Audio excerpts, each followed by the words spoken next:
প্রিয় ভাই বোনেরা, আসসালামু আলাইকুম। আশা করি নিশ্চয়ই সকলে আল্লাহর রহমতে ভালো আছেন।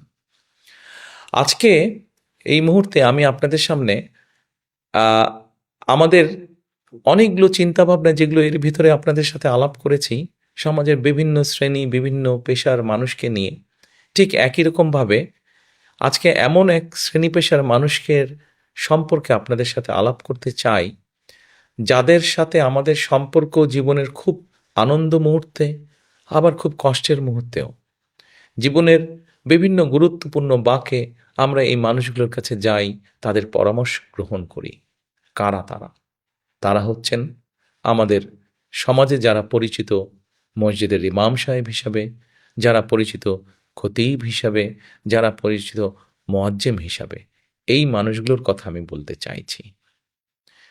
এছাড়াও আমি মুসলমান, স্বাভাবিকভাবেই আমি আমার খতিব সাহেব, আমার মুয়াজ্জিম সাহেব, আমার ইমাম সাহেবের কথা আমি যেমন চিন্তা করছি, একইভাবে এই দেশের নাগরিক হিসাবেও অন্য ধর্মেও যারা আছেন, সেই ধর্মের ধর্মীয় প্রধান যারা আছেন, তাদের কথাও আমরা চিন্তা করছি।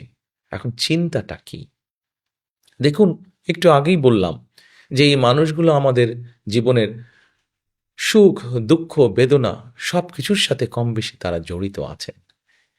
যেহেতু তারা জড়িত আছেন, আমি মনে করি, আমার দল মনে করে, আমাদের দল মনে করে যে এই মানুষগুলোর পাশেও রাষ্ট্র বা সরকারের দাঁড়ানো উচিত। এখন জিজ্ঞেস করতে পারেন আপনারা, কিভাবে দাঁড়ানো উচিত? আমরা বিভিন্নভাবে বিভিন্ন শ্রেণী পেশার মানুষকে চেষ্টা করছি কিভাবে তাদের পাশে বিভিন্ন সহযোগিতা নিয়ে দাঁড়ানো যায়।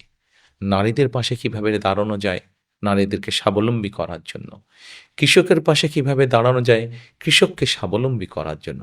ঠিক একইভাবে আমরা চাইছি যে আমাদের যে খতিব সাহেবরা আছেন, আমাদের যে ইমাম সাহেবরা আছেন, আমাদের যে মুয়াজ্জিম সাহেবরা আছেন, অথবা অন্য ধর্মের যারা ধর্মীয় প্রধানরা আছেন, এই ব্যক্তিদের জন্য আমরা সরকারের পক্ষ থেকে একটি মাসিক সম্মানের ব্যবস্থা করতে চাইছি, যাতে করে তারা সমাজে সম্মানটা বৃদ্ধি পায় তাদের, যাতে করে তারা একটু হলেও সমাজে সচ্ছলভাবে পরিবারকে নিয়ে চলতে পারেন।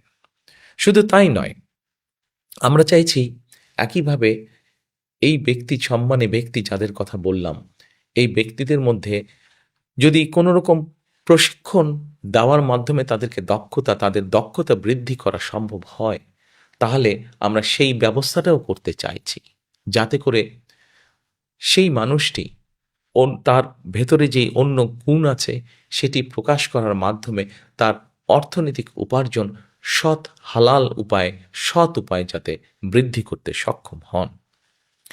আমরা ইমাম মুয়াজ্জিম কল্যাণ ট্রাস্টকে প্রকল্প গ্রহণ করার মাধ্যমে আমরা এটাকে সময় উপযোগী করার মাধ্যমে এটাকে শক্তিশালী আমরা করতে চাইছি। আপনাদের হয়তো অনেকেরই জানা আছে, 1993 সালে বিএনপি সরকার প্রবর্তন করেছিল মসজিদ ভিত্তিক শিশু এবং গণশিক্ষা কার্যক্রম, যেটা সারা দেশে বিস্তৃত। আমরা এটিকে আবার সুন্দরভাবে চালু করতে চাইছি, যাতে করে আমাদের সামাজিক যে মূল্যবোধ, পারিবারিক যে মূল্যবোধ, ধর্মীয় যে মূল্যবোধ, এগুলো আমরা আমাদের শিশুদের, আগামী প্রজন্ম যারা, ভবিষ্যৎ যারা, তাদের মধ্যে সুন্দরভাবে এই মূল্যবোধগুলোকে যাতে স্থাপন করতে পারি।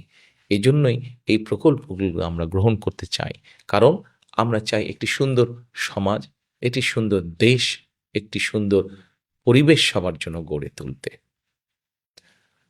আমরা আশা করব এই যে আমাদের ধর্মীয় নেতা যারা, তাদের পাশে আমরা যে দাঁড়াতে চাইছি, এই ব্যাপারে সারা দেশের মানুষ আমাদেরকে সহযোগিতা করবেন। পরিশেষে আপনাদের সকলের সহযোগিতা কামনা করে আমার বক্তব্য শেষ করছি। সকলে ভালো থাকবেন। আল্লাহ হাফেজ।